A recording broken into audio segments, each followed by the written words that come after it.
আসসালামু আলাইকুম। সুপ্রিয় এইচএসসি ২০২৬ সালের শিক্ষার্থীরা, আজকের এই ভিডিওতে আমরা দেখব যে তোমাদের এইচএসসি ২০২৬ সালের যে তোমাদের আইসিটি এটি আমরা সুপার সাজেশনটি এই আজকের ভিডিওতে আমরা দেখব। পরবর্তীতে তোমাদের যে প্রত্যেকটি অধ্যায়ের যে ভেঙে আলোচনা নিয়ে আসবো ইনশাআল্লাহ।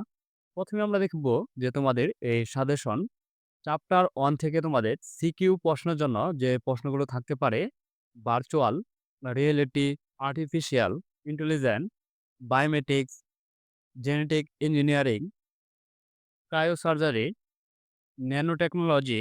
আর চ্যাপ্টার 2 থেকে তোমাদের থাকবে সিকিউ প্রশ্নের জন্য যে twisted pair cable, coaxial cable, optical fibre cable যেমন ওয়াইফাই ও ওয়াইম্যাক্স, বর্ণনা, ব্যবহার, সুবিধা ও অসুবিধা সহ।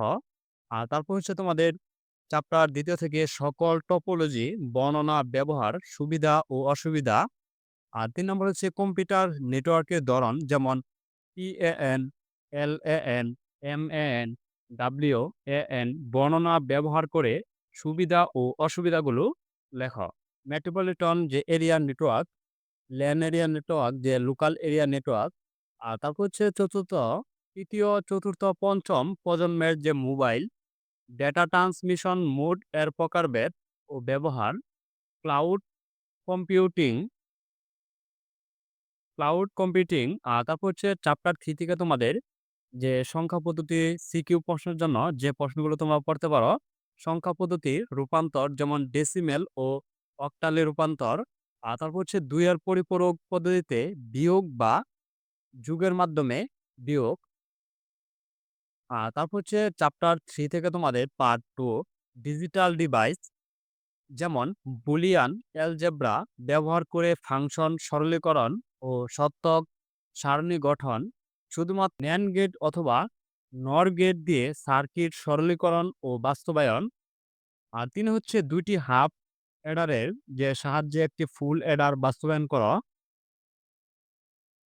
৪ হচ্ছে সার্কিট থেকে সমীকরণ বাস্তবায়ন, এনকোড ও ডিকোডার। আর চ্যাপ্টার 4 থেকে তোমরা পড়বে যে সিকিউ প্রশ্নের জন্য ওয়েবসাইটের কাঠামো, ব্যাখ্যা, সুবিধা ও অসুবিধা। আর দ্বিতীয় হচ্ছে যে তোমাদের ওয়েবসাইটের প্রকারভেদ, স্ট্যাটিক ও ডাইনামিক ওয়েবসাইট, সুবিধা ও অসুবিধা ব্যাখ্যা সহ লিখ। HTML কোড, টেবিলের গঠন, ইমেজ ও লিঙ্ক যুক্ত করা, লিস্ট তৈরি করা, অর্ডার এবং আনঅর্ডার লিস্ট তৈরি করা। যেমন অর্ডারগুলো থাকে ১, ২, ৩ এবং ৪, ৫ এরকম। আর আনঅর্ডার লিস্ট হচ্ছে যেমন কোনো সিরিয়াল থাকবে না, ডট থাকতে পারে, এরকম গড় এরকমও থাকতে পারে। আর তারপর হচ্ছে চ্যাপ্টার 5 থেকে তোমরা সিকিউ প্রশ্নের জন্য পড়বে যে অ্যালগরিদম ও ফ্লো চার্ট, কোড থেকে অ্যালগরিদম ও ফ্লো চার্ট লেখা। তারপর হচ্ছে ধারার যোগফল যেমন 1 স্কয়ার, 2 স্কয়ার, 5 স্কয়ার এই পর্যন্ত যেমন n তম পদ পর্যন্ত তোমাদের এরকম সংখ্যা লিখতে হবে। আর তারপর হচ্ছে তোমাদের আর যে ৩ টি সংখ্যার মাঝে বৃহত্তম অথবা ক্ষুদ্রতম সংখ্যা নির্ণয় করো। কোনো পূর্ণ সংখ্যার ফ্যাক্টরিয়াল নির্ণয় করো যে সেলসিয়াস স্কেল হতে ফারেনহাইট স্কেলে রূপান্তর, যে গোলক, বর্গক্ষেত্র ও ত্রিভুজের ক্ষেত্রফল পরিসীমা নির্ণয়, যে গসাগু ও লসাগু নির্ণয় করো।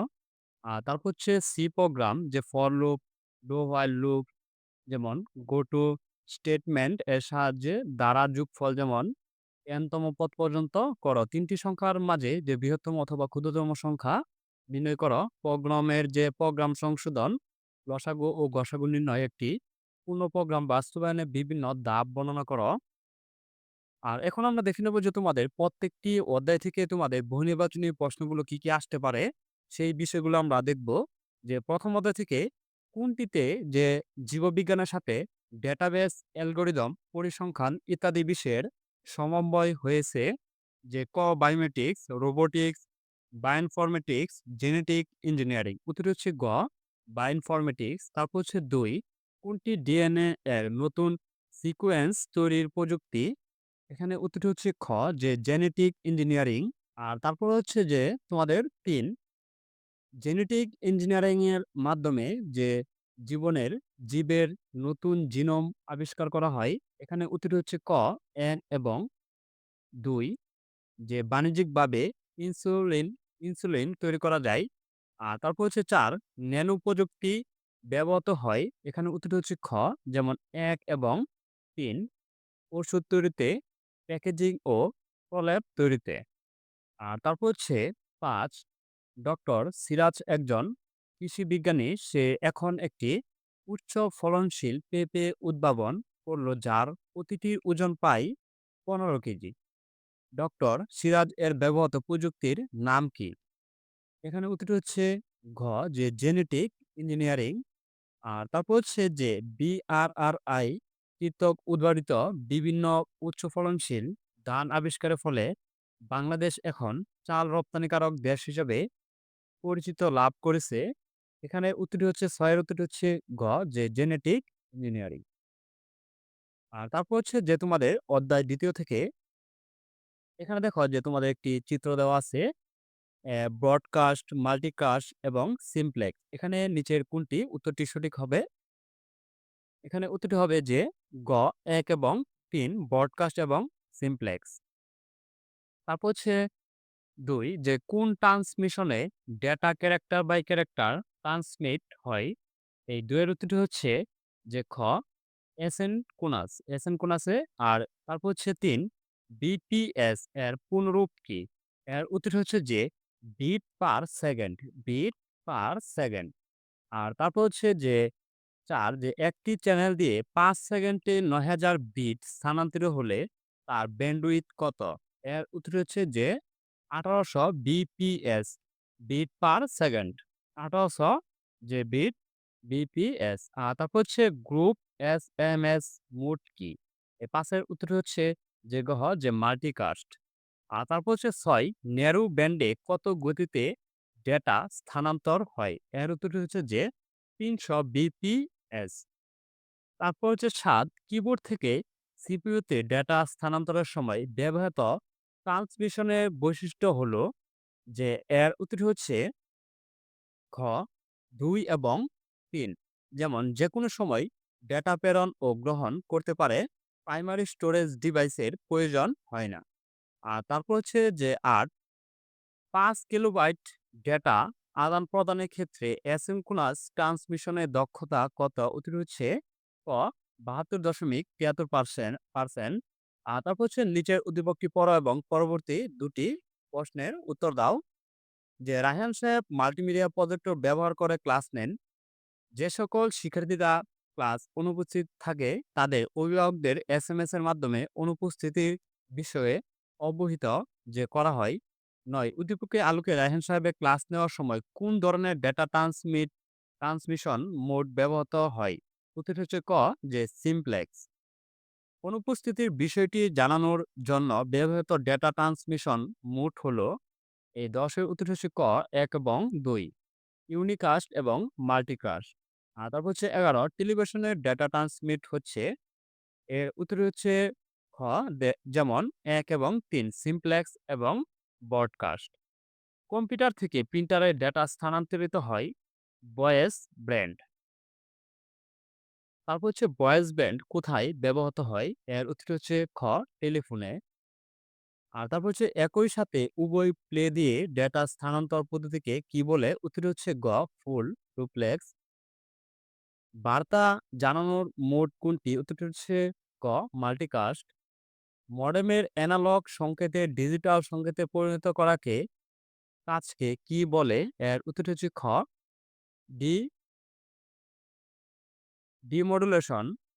আর তারপর হচ্ছে যে নেরো ব্যান্ড সর্বনিম্ন যে ডেটা স্পিড কত বিপিএস? উত্তরটি হচ্ছে খ, ৪৫ বিপিএস।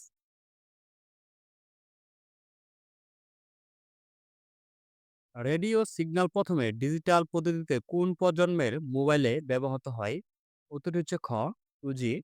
টেলিভিশনের রিমোট কন্ট্রোল ব্যবহৃত হয়। উত্তরটি হচ্ছে ক, ইনফ্রারেড। আর তারপর হচ্ছে কোনটি ব্লুটুথ স্ট্যান্ডার্ড? উত্তর হচ্ছে গ,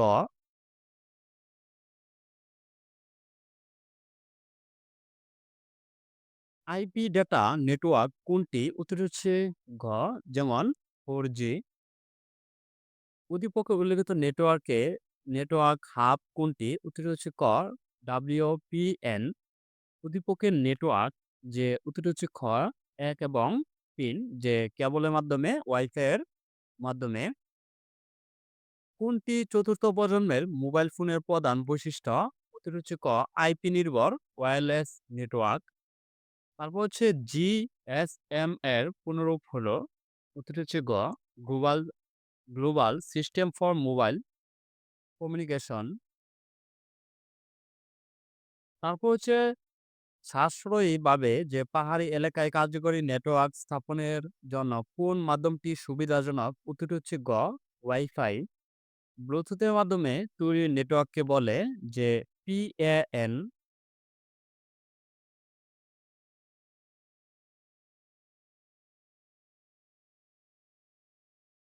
ধন্যবাদ শিক্ষার্থীরা, আজকে এ পর্যন্তই। আগামী ক্লাসে আমরা যে বাকি অধ্যায়ের যে বহু নির্বাচনী এবং সৃজনশীল প্রশ্নগুলো যে তোমাদের সাজেশন দেখব, এবং তোমাদের এই আইসিটি সাবজেক্টের প্রত্যেকটি অধ্যায় আমরা ভেঙে ভেঙে আলোচনা করব। তোমরা যদি চাও তাহলে অবশ্যই কমেন্ট করে জানিয়ে দিও।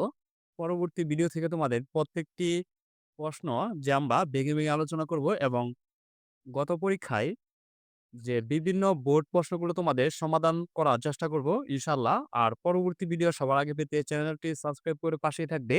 আর যারা সাবস্ক্রাইব করেছো তাদেরকে অসংখ্য ধন্যবাদ।